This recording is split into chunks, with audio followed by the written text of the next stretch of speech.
ഇത് ഒലേൻ്റെ വണ്ടിയാണ്. പിന്നെ വണ്ടി വാങ്ങിയിട്ട് 2 ദിവസം ആയിട്ടേ ഉള്ളൂ, 1.5 ദിവസം ആവുന്നത്രേ.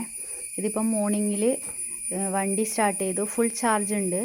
വണ്ടി സ്റ്റാർട്ട് ചെയ്യുമ്പോഴത്തേക്ക് ചെയ്യാൻ പറ്റുന്നില്ല. സ്റ്റാർട്ട് ചെയ്യുമ്പോൾ തന്നെ ഹോൺ അടിക്കുന്നു, ഭയങ്കര ഹോൺ അടിക്കുന്നു. ഇവിടെ ചുറ്റുവട്ടത്തുള്ള ആൾക്കാർക്കൊന്നും നിൽക്കാൻ പറ്റാത്ത അവസ്ഥയാണ്. ഇപ്പം ഇതിൻ്റെ കമ്പനിക്ക് വിളിച്ചു, മാനേജറെ വിളിച്ചു, സ്റ്റാഫിനെ വിളിച്ചു, ആരും ഫോൺ എടുക്കുന്നില്ല. 2-3 മണിക്കൂറായി വിളിച്ചുകൊണ്ടും ട്രൈ ചെയ്തുകൊണ്ടൊക്കെ നിൽക്കുന്നു. വോയിസ് അയക്കുന്നു, വീഡിയോസ് അയക്കുന്നു. അവരൊന്നും മൈൻഡ് ചെയ്യുന്നില്ല. അവർ പിന്നെ വീട്ടിൽ വന്ന് എന്തെങ്കിലും കംപ്ലൈൻ്റ് ഉണ്ടോ നേരാക്കി തരുമെന്ന് പറഞ്ഞു. ഇതുവരെ നേരാക്കി തന്നിട്ടൊന്നുമില്ല. നിങ്ങൾ അങ്ങോട്ടേക്ക് വണ്ടി കൊണ്ടുവരണം എന്നൊക്കെയാണ് പറയുന്നത്. പിന്നെ ഞാനിപ്പോൾ ഇത് ലൈവായിട്ട് ഇവിടെ അവർ ലാസ്റ്റ് ഒരാൾ ഫോൺ എടുത്തിട്ട് പറഞ്ഞു അതിൽ വെള്ളം കയറിയിട്ടുണ്ടാവും, പിന്നെ നിങ്ങൾ നോക്കി നോക്ക് എന്നൊക്കെ പറയുന്നു. നമ്മൾ സ്പാൻഡർ ഇതൊക്കെ എടുത്തിട്ട് ചെക്ക് ചെയ്യാനൊന്നും നമുക്കറിയില്ല. ഇത് പുതിയ വണ്ടിയാണ്, ഇതെങ്ങനെ യൂസ് ചെയ്യേണ്ടതെന്ന് മര്യാദക്ക് അറിയില്ല. പിന്നെ ഇതൊക്കെ അയച്ചിട്ട് പിന്നെ ആ കുറ്റം കൂടി നമ്മളെ മേക്കാവും. നമ്മൾ ചെയ്ത് നിങ്ങൾ ഇതൊക്കെ അയക്കാൻ ആര് പറഞ്ഞു എന്നൊക്കെ പറഞ്ഞ് അങ്ങനെയൊക്കെ പറഞ്ഞുണ്ടാക്കും. അതുകൊണ്ട് നമ്മൾ അയക്കാനൊന്നും നിന്നില്ല. ഇപ്പം നമ്മളെ ഒരു ഐഡിയയിൽ നമ്മൾ എന്താക്കുന്നത് വെച്ചെങ്കിൽ ഒരു ഡ്രയർ മെഷീൻ ഐക്കോണിക്കിൻ്റെ ഇതെൻ്റെ ഡ്രയർ മെഷീനാണ്. എടുത്തിട്ട് ഇതിപ്പം ചാർജിൽ കുത്തിയിട്ടുണ്ട്. ഇപ്പോൾ ഓൺ ചെയ്യുന്നു.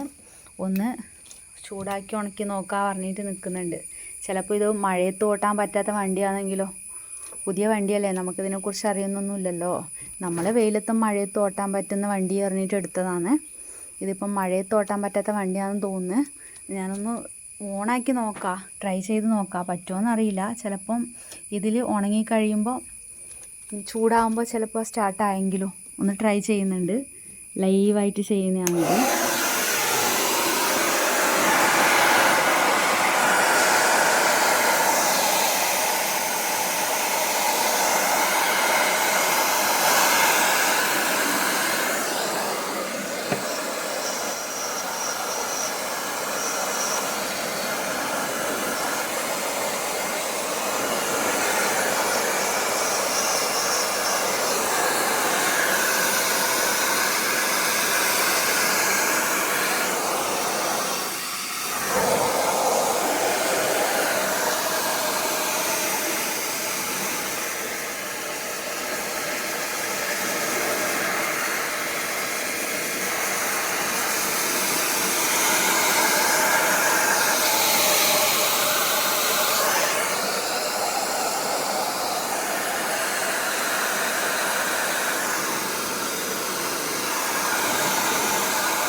ഇപ്പം നല്ലതുപോലെ ചൂടാക്കിയിട്ടുണ്ട്.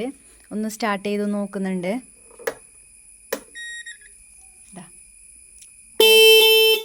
കറക്റ്റ് സ്റ്റാർട്ടായി. ഇപ്പോൾ കുഴപ്പമൊന്നുമില്ല. അല്ലെങ്കിൽ ഇത് സ്റ്റാർട്ട് ചെയ്യുമ്പോൾ തന്നെ ഫുള്ള് ഹോൺ അടിക്കും. ഇപ്പോൾ ഓക്കെ ആയിട്ടുണ്ട്. അപ്പോൾ ഇനി ഒലേൻ്റെ വണ്ടി വാങ്ങുന്നവർ എല്ലാവരും ശ്രദ്ധിച്ചോ. ആദ്യം വീട്ടിൽ ഡ്രയർ മെഷീൻ എന്തായാലും ഉറപ്പായും വാങ്ങി വെക്കണം. അല്ലെങ്കിൽ ഈ വണ്ടി മഴയത്ത് ഓട്ടാൻ പറ്റില്ല. മഴയത്ത് ഓട്ടുന്നുണ്ടെങ്കിൽ ഡ്രയർ മെഷീൻ വേണം. ഇതുപോലെ ഡ്രയർ ചെയ്ത് ഉണക്കിയിട്ട് ഓട്ടണം. എനിക്ക് പറയുമ്പോൾ ചിരി വരുന്നുണ്ട്, പക്ഷെ പറയാതിരിക്കാൻ പറ്റില്ല. നമ്മളെപ്പോലെ ഫസ്റ്റ് ടൈം ഒല വണ്ടി വാങ്ങുന്നവർ ബുദ്ധിമുട്ടുന്നുണ്ടാവും. മഴയത്ത് ഓട്ടിയിട്ട് ഇതുപോലെ പിന്നെ സ്റ്റാർട്ടിങ് ആവാതിരിക്കുന്നുണ്ടാവും, ബുദ്ധിമുട്ടിൽ അനുഭവിക്കുന്നുണ്ടാവും, ടെൻഷൻ അടിക്കുന്നുണ്ടാവും. അവർക്കുള്ള വീഡിയോസാണിത്. അവർ എന്തായാലും ഒന്ന് ഡ്രയർ ചെയ്ത് ഉണക്കി നോക്കണം. അപ്പം റെഡി ആവുന്നതാണ്. ടെൻഷൻ അടിക്കുകയൊന്നും വേണ്ട. എല്ലാവരും ഈ വീഡിയോസ് ഒന്ന് കണ്ടു നോക്കണം കേട്ടോ. ഇതൊരു ഫണ്ണി വീഡിയോ എന്നൊക്കെ തോന്നും നിങ്ങൾക്ക്. പക്ഷേ ഇതൊരു പിന്നെ കാര്യമായിട്ടുള്ള സംഗതിയാണെന്ന് പറയുന്നത്. എല്ലാവരും ഇനി വാങ്ങുമ്പോൾ ഇതുപോലെ തയ്യാറെടുപ്പോടുകൂടി റെഡിയായിട്ട് വാങ്ങാൻ നിൽക്കണം. മഴയത്തോട്ടുമ്പോൾ വളരെയേറെ ശ്രദ്ധിക്കണം. ഓക്കെ.